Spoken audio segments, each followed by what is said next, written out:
Today, what we are going to talk about is not the kind of hiccup that appears inexplicably and then won't stop, but this kind of hiccup.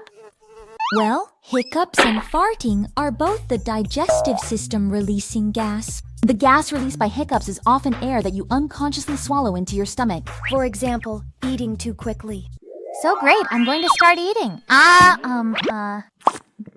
Or talking too much while eating, or drinking too many carbonated drinks. The air that enters your stomach with the food forms bubbles in the gastric juice. How did you get in here? Then it slowly accumulates at the top of the stomach, and when it reaches a certain amount, you can stimulate the nerves to let the body release it through the mouth, and a hiccup is born. Of course, the gas in the stomach cannot be completely expelled by burping. Some gases travel along with the food. The food that is eaten after being digested and absorbed will still leave some residue. This residue is then targeted by the bacteria in the intestines. Little white mushroom. That's not a mushroom, that's enoki mushroom. Did old G really just treat me like air? Next, these bacteria will decompose the leftover bits through fermentation and decay.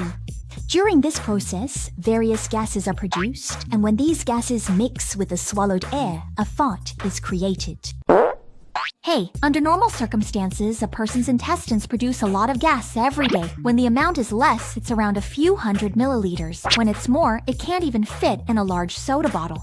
According to general imagination, isn't it just a mass of gas? In the liquid-filled intestines, it should slowly float upwards. Result!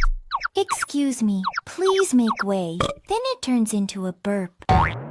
Are you polite? But in reality, our digestive tract is not a straight pipe that goes directly from the mouth to the butt. During this digestion process, the intestines have unique peristaltic and breakdown movements, which simply put, work like squeezing toothpaste, rhythmically pushing food and gas downward. Meanwhile, between our small and large intestines, there is a valve called the ileocecal valve that prevents backflow, ensuring that the gas keeps moving towards the bottom and doesn't suddenly come back up unexpectedly. When the intestines squeeze out a bunch of gas like squeezing toothpaste and it reaches the large intestine, a signal is sent to notify you to open the anus and release it. Therefore, it is generally very difficult for a fart to turn into a burp. But sometimes, in certain situations, you'll find that a fart you tried hard to hold in seems to have disappeared. Rest assured, this part of the gas won't turn into a burp. It's actually reabsorbed by the intestines. The intestines don't want to do this because the gas contains some harmful substances. But there's no choice. Since the path below is blocked, it can only send the gas into the bloodstream to seek help from the liver to process some of the harmful substances. After the liver processes it, the rest is handed over to the lungs and exhaled through the nose. So I still release the gas through my nose, right? As for the smell of a fart, it largely depends on the type of bacteria living in your intestines and what kind of food you have eaten. Bacteria break down sugars and fats in food residues, producing carbon dioxide. The process of gases like methane is called fermentation. Most of these gases have no smell. Among the many easily fermentable substances, there is one type that is very easily fermented by the gut microbiota to produce gas, and people have given it a name, fermentable carbohydrates. This substance is widely found in milk, onions, nuts, tubers, and many grains. These things make you fart easily, but they are not very smelly. The process where bacteria decompose proteins to produce ammonia, hydrogen sulfide, and other gases is called putrefaction.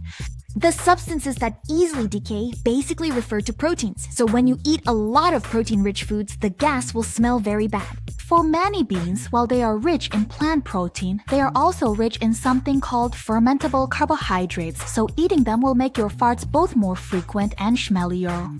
Additionally, like onions, garlic, etc. I'm not called etc. I'm called chives.